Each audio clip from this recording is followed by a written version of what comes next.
Are you wondering what is the difference between the Samsung Galaxy A16 5G and the 4G model, and which one should you actually get? When it comes to design and build quality, both phones are nearly the same.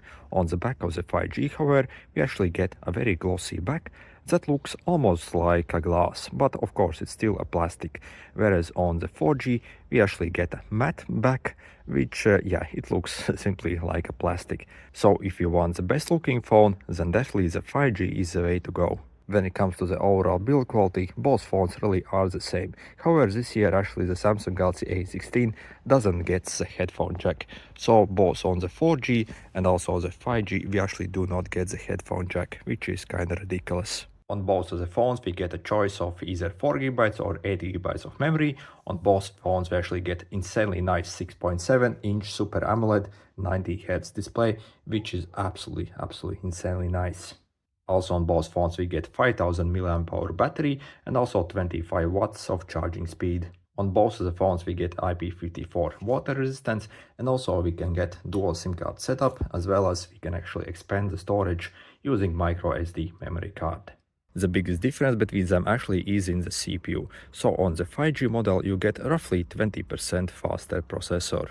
And the 4G model actually gets the same CPU as the previous year's A15, which was kinda sluggish really.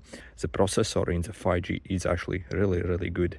And actually I have compared the 5G and 4G models performance in a store, and I could definitely tell that the 5G is actually way smoother phone. So definitely if you want the best performing phone, really there is no question, get the 5G.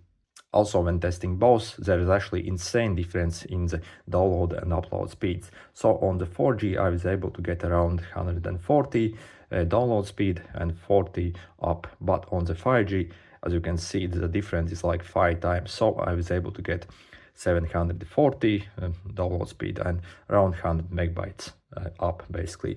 So when it comes to network speeds, if you actually have 5G near you, yeah, this completely destroys the 4G. When it comes to the cameras, both 4G and 5G actually gets the same cameras, but that actually isn't true when it comes to actual video quality and also picture quality. So again, the 5G actually has got better CPU, so it simply has more processing power to actually get better pictures and videos. So especially for the video recording, actually when you go and record videos on the default app on both phones, you can only get Full HD, but there's actually a trick to get 4K recording on the 5G version. For example, if we use third-party software such as Open Camera, we can actually go in the settings, in the video settings, and we can actually choose 4K video resolution when recording videos. And Samsung actually is being very cheeky with the Samsung A16 5G. Even though the CPU in this phone actually is powerful enough to record 4K videos, they are simply not enabling this 4K recording in the default camera app. I guess they simply want you to purchase more expensive phones. And if we simply use a third-party software similar to this, we can actually get the A16 5G version to record 4K videos, and the quality difference between the Full HD and the 4K is actually massive. So again, if you want the best cameras, really, even though on the paper they are the same, the 5G version actually will give you better video recording quality.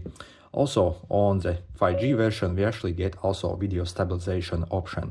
So on the 4G we also do not get video stabilization, which kinda sucks. Also, I have a suspicion due to that more powerful CPU, also the picture processing also is slightly better on this 5G model. So again, if you want the best pictures and videos, really get the 5G model. Again, if you simply look at the specs on the paper, they appear the same, but that's not the case. The 5G definitely has got better cameras, and of course it's able to actually record 4K video as well, if you know how to. Okay, let's put it all together, and in conclusion, basically the 4G is slightly cheaper. At the time of filming, the difference, however, isn't really that much, roughly only 20 euros at least where I am. Maybe after some time the difference will get bigger, who knows. Then also the more premium back on the 5G, on the 4G we get like kind of plasticky looking matte back. Then also the 4G gets roughly 15% better battery life, as obviously the 5G network consumes more battery life. Also the powerful CPU also needs more battery juice. So on the 4G, no video stabilization and worse camera. On the 5G, again, more premium back, 5G speeds, which are absolutely crazy. Then also much better CPU, so it actually will be more responsive, more fluid, and also maybe in higher end tasks such as gameplay, it will actually perform better. Of course, we can also get the 5G to record 4K video using third-party software, and again, it actually gets video stabilization. So overall, the price difference really isn't that much between them, and there is really no question. I would go for the 5G any day of the week. Then also I would highly suggest you to get the better 8GB memory version, as I think the performance difference between the 4GB and 8GB is absolutely insane. So the 4GB version in 2024 and up, basically, yeah, it isn't probably enough really. And the 8GB version is actually really fast, really fluid, and yeah, it can easily last a few years. So it's actually a really good performing phone, especially combined with that much better CPU as well. Anyway, good luck.